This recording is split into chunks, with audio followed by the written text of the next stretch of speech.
नमस्कार, मैं संतोष कुमार स्वागत करता हूँ मेरे YouTube चैनल अवेयरनेस ज्ञान में, जिसमें आपको personal finance, health insurance, mutual fund से संबंधित जानकारी मिलती है। तो जो हमारा आज का टॉपिक है बहुत ही जेनरिक टॉपिक है।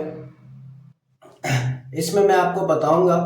कि डे वन आईपीडी यानी कि इनपेशेंट हॉस्पिटलाइजेशन, जिसमें 24 घंटे या उससे ऊपर एडमिशन जस्टिफाइड होता है, उनमें डे वन से जो भी बीमारियां होती है, प्री एग्जिस्टिंग डिजीज, पहले से ही कोई लाइफ लॉन्ग डिजीज चल रही है शरीर में है, तो वो सारे डे वन से आईपीडी कवरेज में आती है। जैसे कि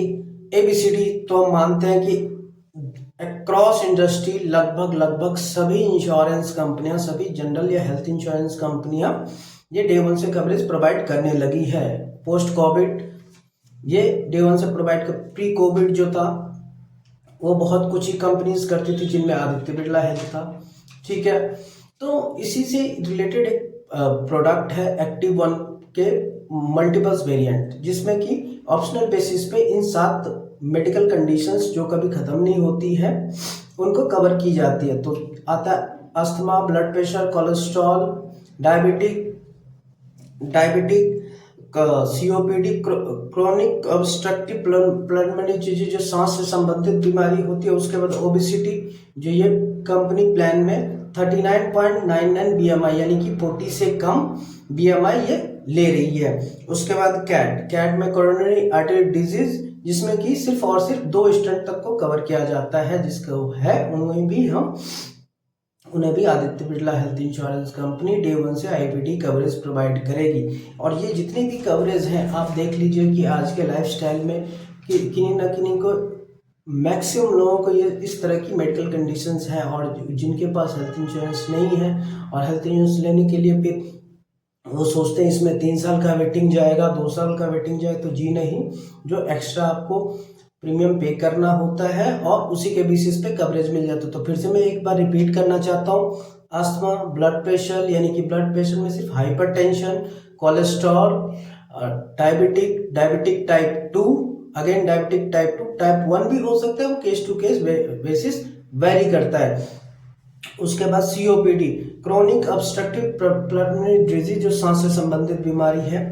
और ओबेसिटी जो 40 से कम तक आपका बीएमआई एक्सेप्ट करती है, और कैट यानी कि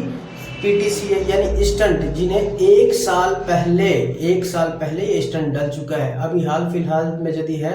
तो नहीं है, कम से कम स्टंट डले हुए 1 साल होना चाहिए,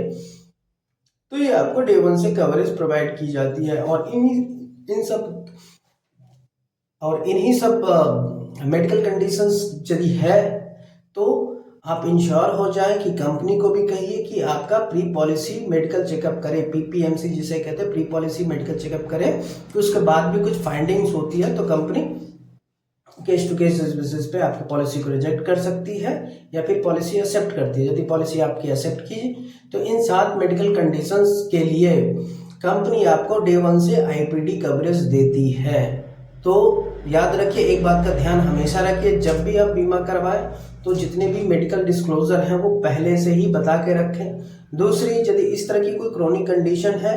तो आप रिपोर्ट सबमिट करें, फर्स्ट कंसल्टेशन लेटर सबमिट करें, और यदि वो आपके पास नहीं है तो आप जरूर कंपनी से रिक्वेस्ट कीजिए कि आप पीपीएमसी आप प्रेफर कीजिए, तो जिससे क्या केस ट्रांसपेरेंट रहेगा, क्लेम के वक्त कोई दिक्कत नहीं होगी। अगेन, जो पर्पस होता है वो है हेल्थ इंश्योरेंस लेना नहीं, लेकिन वो हेल्थ इंश्योरेंस काम कैसे करता है और इमरजेंसी या बुरे वक्त में मेडिकल कंडीशंस में आईपीडी हॉस्पिटलाइजेशन में हमारे हेल्थ इंश्योरेंस काम आए। यदि हमने कुछ भी नॉन डिस्क्लोजर किया तो कोई भी इंश्योरेंस कंपनी आपको नॉन डिस्क्लोजर का क्लॉज लगाएगी। नॉन डिस्क्लोजर आपने पॉलिसी लेते वक्त बताया नहीं था तो हम आपका क्लेम और बीमा दोनों रिजेक्ट कर रहे हैं। तो ध्यान रखिए, डिस्क्लोज करके ही, सारी इंफॉर्मेशन डिस्क्लोज करके ही आप बीमा लें।